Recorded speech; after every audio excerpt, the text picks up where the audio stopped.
அதிமுக பொதுச் செயலாளர் எடப்பாடி பழனிசாமிக்கு இனி அரசியல் வாழ்வே இல்லைன்னு பலரும் பேசிக்கிட்டு இருக்காங்க. அப்படியெல்லாம் கிடையாது. அதிமுகவை குறைத்து மதிப்பிட வேண்டாம். ஏன்னா அந்த இரட்டை இலைக்கு அப்படின்னு ஒரு மிகப்பெரிய மதிப்பு இருக்குது.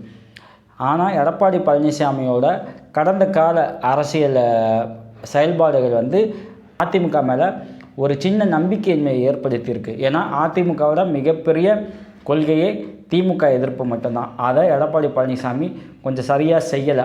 அந்த கேப்பில் தான் இங்கே தாவேக்கு ஆட்சி அமைச்சிருக்கு அப்படிங்கிறத நம்ம கவனிக்க வேண்டியது இருக்குது. ஆனால் எடப்பாடி பழனிசாமிக்கு மீண்டும் முதல்வர் ஆகக்கூடிய வாய்ப்பு இருக்குது. அதுக்கு எடப்பாடி பழனிசாமியும் அதிமுகவும் என்ன செய்யணும் அப்படிங்கிறத பார்க்க போகிறோம். வெல்கம் டு அன்காஸ் தமிழ். நான் உங்கள் MSV. அதிமுக எம்எல்ஏ கண்டினியூஸாக தாவேக்கா பக்கம் போய்கிட்டே இருக்காங்க. இது தாவேக்கா அரசோட ஒரு ஹார்ஸ் ரைடிங் அப்படிங்கிற குற்றச்சாட்டு வலுவாக இருந்துக்கிட்டே இருக்குது.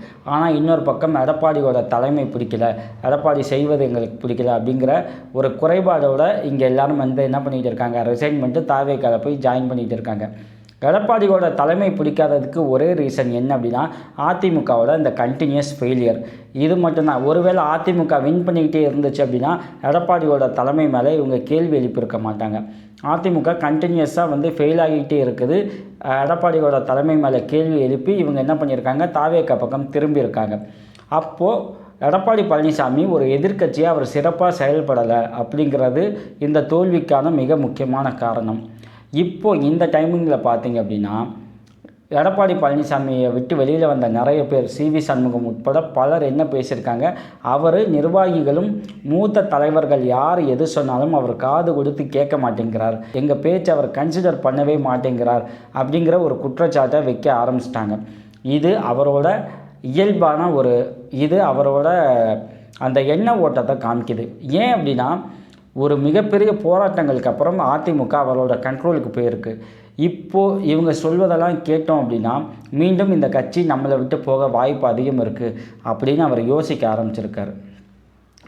அதுதான் இந்த நிர்வாகிகளோட பேச்சை எடப்பாடி பழனிசாமி கேட்க மறுக்கிறார். அப்படி இவங்க என்ன பேசுகிறாங்க அப்படின்னா OPS, TTV தினகரன், சசிகலா இவங்க எல்லாரையும் அதிமுகக்குள்ளே கொண்டு வந்தோம் அப்படின்னா இந்த கட்சி பலப்படும், இந்த கட்சி பலப்பட்டுச்சு அப்படின்னா நம்ம வெற்றி பெறலாம் அப்படிங்கிறது.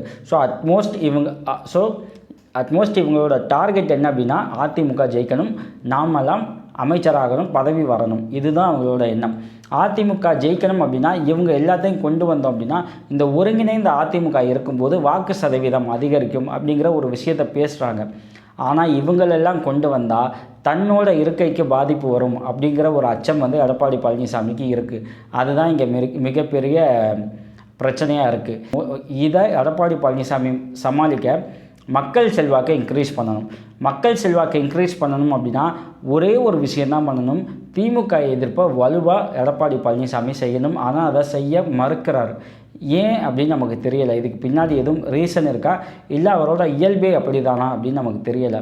அந்த ஒரு விஷயத்தை அவர் கையில் எடுத்து செஞ்சுருந்தார் அப்படின்னா இந்த ஸ்டேஜுக்கு அதிமுக போயிருக்காது. ஆனால் காலம் ரொம்ப கடந்து போகலை. இப்பையும் நினச்சா எடப்பாடி பழனிசாமி அதிமுகவை திரும்ப அந்த ஃப்ரண்ட் ஸ்டேஜுக்கு கொண்டு வர முடியும். ஏன் அப்படின்னா இன்றைக்கி ஸ்டேஜில் ADMK MLAs நிறைய பேர் ரிசைன் பண்ணி தாவேக்கா பக்கம் திரும்புகிறாங்க. இது அதிமுக பக்கம், அதிமுக மேலே கோபமாக இருக்கும் மக்கள் மத்தியில் கூட ஒரு சின்ன அனுதாபத்தை உருவாக்கியிருக்கு. இதை எடப்பாடி பழனிசாமி சரியாக பயன்படுத்திக்கணும். யோசிக்காமல் அவர் என்ன பண்ணலாம் அப்படின்னா தமிழ்நாடு ஃபுல்லாக நடைப்பயணம் மேற்கொள்ளலாம், மக்களை போய் சந்திக்க ஆரம்பிக்கலாம். அப்படி சந்திக்க ஆரம்பித்தார் அப்படின்னா அவருக்கான தனிப்பட்ட செல்வாக்கு உயர ஆரம்பிக்கும். அதிமுக எப்படிப்பட்ட கட்சி, அதிமுக இந்த தமிழ்நாட்டுக்கு என்னென்னலாம் பெனிஃபிட் பண்ணியிருக்கு, ஆனால் இன்றைக்கி இந்த கட்சியை தாவேக்கா அப்படிங்கிற ஒரு கட்சி உடைக்குது, இங்கே எங்கள் MLA எல்லாம் ஹார்ஸ் ரைடிங் பண்ணுறாங்க அப்படிங்கிற ஒரு குற்றச்சாட்டை எடப்பாடி பழனிசாமி மக்கள் மத்தியில் வைக்கலாம், மக்கள் மேடையில் வைக்கலாம். அப்படி வைக்கும்போது அவருக்கான செல்வாக்கு அதிகமாகும், அவருக்கான அனுதாபம் அதிகமாகும்.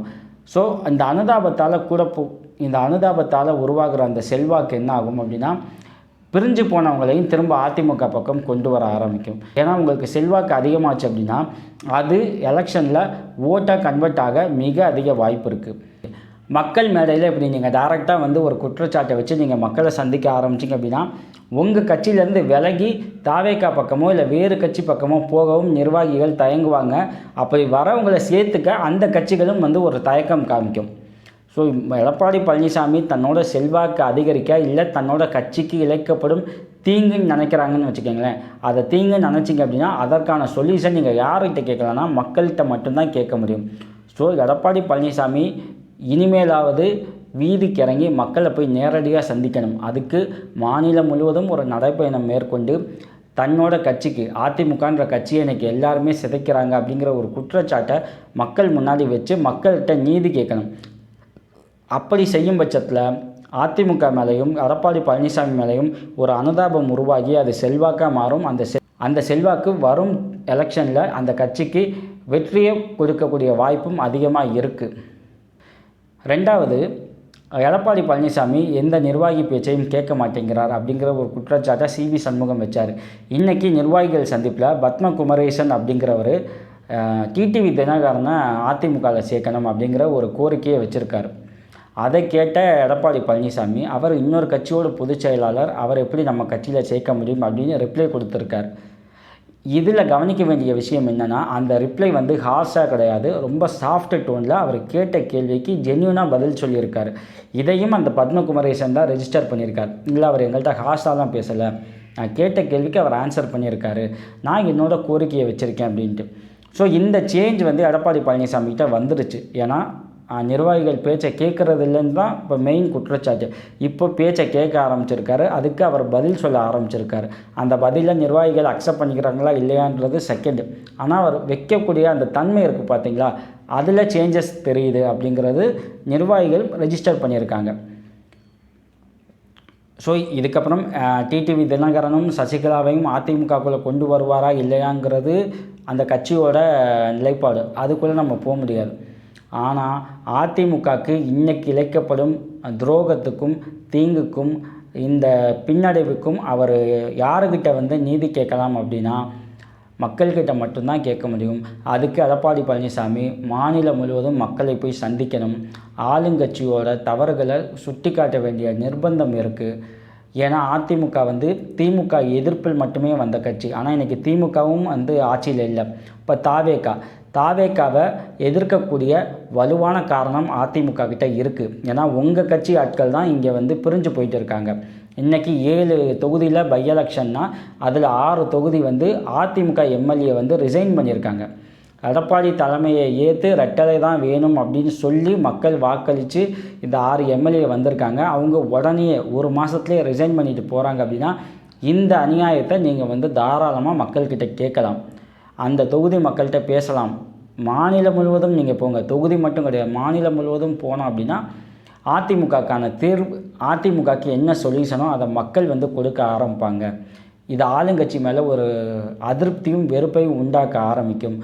இதை வந்து தயங்காமல் எடப்பாடி பழனிசாமி செஞ்சால் அதிமுக மீண்டும் புத்துயிர் பெற வாய்ப்பு அதிகம் இருக்குது. மீண்டும் வேறொரு முக்கியமான விஷயம் குறித்து பேசுவோம். தேங்க்யூ.